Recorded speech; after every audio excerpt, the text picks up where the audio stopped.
Hello, my name is Kat and we are with another yoga studio today if you haven't joined in with me before.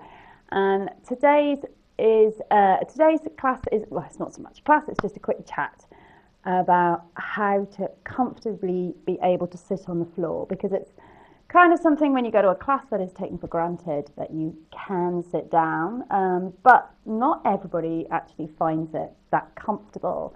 So if you are starting out on your yoga or Pilates journey, or have just been doing yoga for a long time or Pilates for a long time and finding that sitting on the floor isn't actually that comfortable at the moment, we're just going to go through a few little hints and tips on how we can make it a bit easier.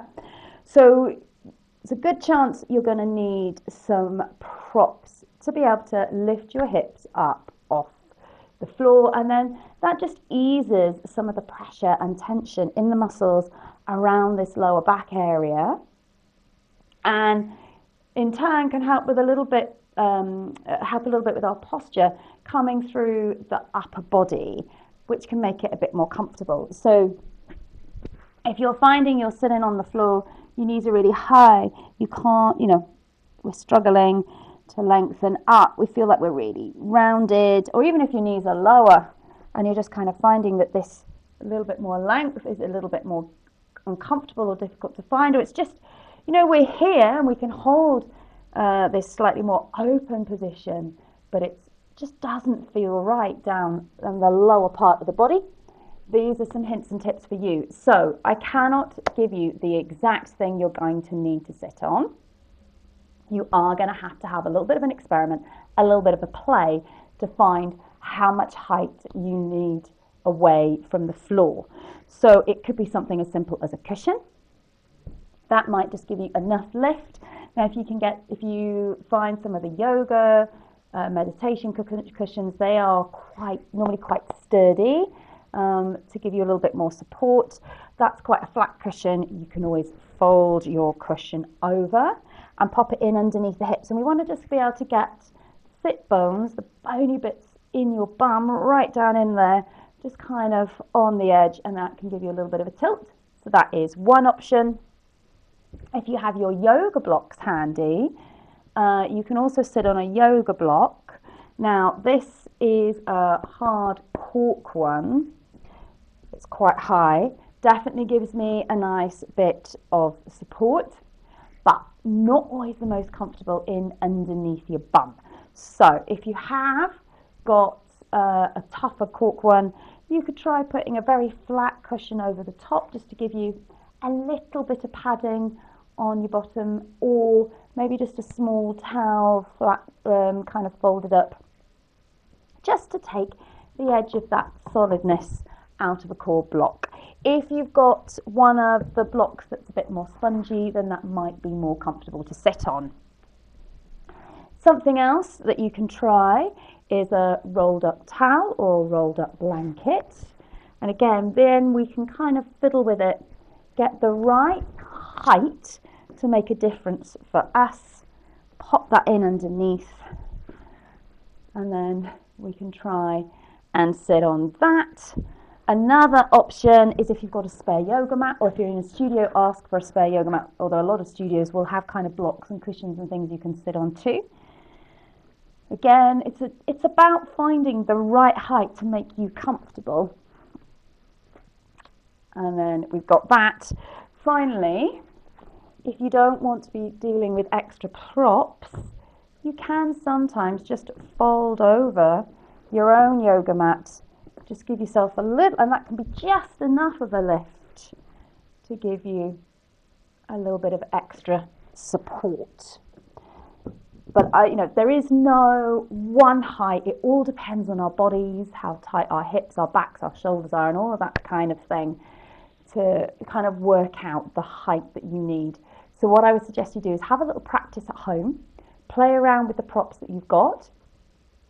It could be anything. It doesn't have to be a set yoga prop. It could be anything you've got in your house, like say a heavy book. We've talked about, a heavy book could be used, or it could be used instead of a block, or cushion, rolled up blanket, towel, anything just to get in underneath your hips.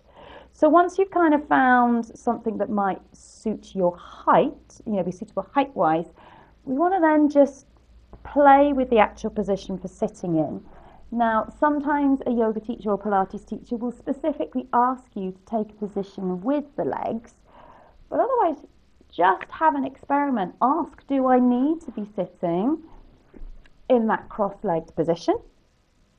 Or is it okay if I take my legs further out in front?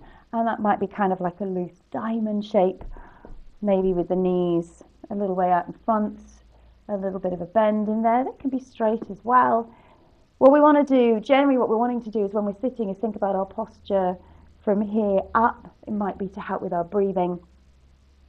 So worry less about what position you're in here and more about what position you're coming up through here. And of course, if you're working from the videos at home, you don't have the teacher in front of you to ask, for support, to look at how you can best sit. But if you're in a studio and you find it uncomfortable, ask your teacher, because they will be more than happy to help kind of look at you and maybe tweak how you're sitting so you can sit comfortably enough that you've got that little bit of length through your spine and you can focus on your breathing or whatever stretches they are asking you to move into. The other thing is, quite often with sitting, we just need to spend a little bit of time getting used to being on the floor. This is if we're new to it, or if we've been practicing for a little while or maybe a long time, but maybe things have been going on with the hips, the knees, the back. There might have been some injuries, some ongoing chronic conditions that are affecting our ability to sit. And it might just be learning to spend time in our new position on the floor. So if you are at home, maybe you're watching television, listening to some music or something like that in the evening, maybe hop off the sofa, the armchair for a little bit. Spend a bit of time with your chosen support underneath you and just get used to being able to sit on the floor. So it might be to start, if I just move my props out the way, you take your cushion or your blanket, whatever you're using, take it up near the wall or a door, or maybe even just leaning against the sofa. Prop yourself there. I've got my lovely shelves behind me. And just actually practice leaning against the wall. So you get used to being able to sit on the mat with the extra support of something behind you. And that could be in whichever position you feel you want to practice. Maybe it's actually exercising, moving in that straight leg position when you're in front, and that's the position you feel you want to practice in. Practice here, and then if you feel okay with something behind you for that little bit of support, which also just teaches your spine where you need to be, we can start to move away from the sofa, from the wall, and practice sitting on the floor without support. So sometimes it isn't, we can do everything we need to be doing in class. We've got our prop, we've got a great position to be sitting in, but we just need to spend that little bit of time just practicing taking our body and holding it in a pose, the seated pose, for longer than perhaps we are used to being in. So there we are. There is a kind of quick guide to how to make sitting on the floor a little bit easier. Use some props underneath your hips. Find the best position for your legs to be in, and then just practice sitting on the floor, whether it's with a little bit of support behind your back or freestyling it in the middle of your floor. All right, I hope that those little hints and tips were useful. If you like them, give a little thumbs up. You can ask them the questions below if you need to. And of course, come back in the future to join me for other videos. So hit the subscribe button now, and I will see you then. Okay, take care now. Bye.